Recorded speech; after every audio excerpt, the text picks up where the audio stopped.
అనయ్య, మీరు నిజంగా పుట్టుకతోనే ఫైటర్. ప్రాణం ఖరీదు సినిమా నేను చూసిన రోజు ఇంకా గుర్తుంది. నాకు గూస్ బంప్స్ వస్తున్నాయి. గూస్ బంప్సా లేక టికెట్ క్యూలో ఎక్కువసేపు నిలబడటంతో చలివేసిదారా కళ్యాణ్? అనయ్య, మీరు ఎప్పుడు సరదాగా తీసేస్తుంటారు. నిజం చెప్పాలంటే మీకు ఎప్పటికీ రిటైర్మెంట్ ఉండదని నేను అనుకున్నాను. దానికి నేను గ్యారంటీ. రిటైర్మెంట్ అంటే నాకు ఒకే ఒక్క సందర్భంలో వస్తుంది బాబు. ఆ డాన్స్ స్టెప్ వేసే సమయంలో కాలి మోకాలికి రిటైర్మెంట్ రావచ్చు, కానీ అది జరిగే పని కాదు. అనగా ఏజ్ పెరిగినా మీరు స్టేజ్ మీదకి వస్తే ఇంకా మేమంతా జోష్కి వచ్చేస్తాం. అదే కాక మీరు అభిమానులను ఎంతగా లిఫ్ట్ చేసుకుంటారో అదే రీతిలో ఫ్యామిలీని కూడా కాపాడుతున్నారు. అదేనా కళ్యాణ్, ఆ ప్రేమే నాకు నిజమైన అవార్డు. మరి ఓసీ ట్రైలర్ చూశాను, అదిరిపోయింది.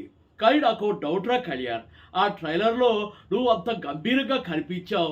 షూటింగ్ ముగిశాక డైరెక్టర్ని నవ్వించావా లేదా? నిజమేనా? కెమెరా ఆఫ్ అవ్వగానే నేను కాఫీ తాగి కూల్ అవుతాను. అది మన జెనెటిక్ అనే. మన ఇద్దరి దగ్గర సీరియస్ లుక్ ఎక్కువసేపు నిలబడదు, తెలుసు కదా నీకు. అవునరా కళ్యాణ్, మనిద్దరి దగ్గర ఎమోషన్ కూడా హాస్యం కూడా మిక్స్గా ఉంటుంది. అందుకే అభిమానులు మనల్ని ఇంతగా ఇష్టపడుతూ ఉంటారు. అనయ్య, మీరు 47 ఏళ్ళుగా ఇండస్ట్రీని నిలబెట్టారు. 155 సినిమాలు, ఎన్నో అవార్డులు, కోట్లాది మంది అభిమానులు. నేను మాత్రం మీ దగ్గర నేర్చుకున్న వినయం, డిసిప్లిన్ నేను ఆచరణలో పెట్టుకున్నాను. ఒరే కళ్యాణ్, నువ్వు ఇలా చెప్తుంటే నాకు ఆనందం వేస్తుంది.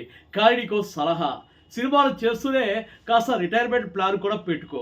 లేదంటే నువ్వు నాకులాగా 70 ఏళ్ళకి ఫైట్ చేసి ఆ తర్వాత హాస్పిటల్ ఐస్ ప్యాక్ వేసుకోవాల్సి వస్తుంది. అన్నయ్య, మీ మాటలు వింటుంటే నా గుండె నిండిపోతుంది. నిజంగా మన బంధం అభిమానులకు కూడా ఇన్స్పిరేషన్ అన్నయ్య. అదేనా కళ్యాణ్, ఈ అనాథముల అనుబంధం ఎప్పటికీ ఇలాగే ఉండాలి. అభిమానుల ప్రేమే మనకి పవర్. నాకైతే మెగాస్టార్ పవర్, నీకైతే పవర్ స్టార్ పవర్. సూపర్ అనే సూపర్ చెప్పు.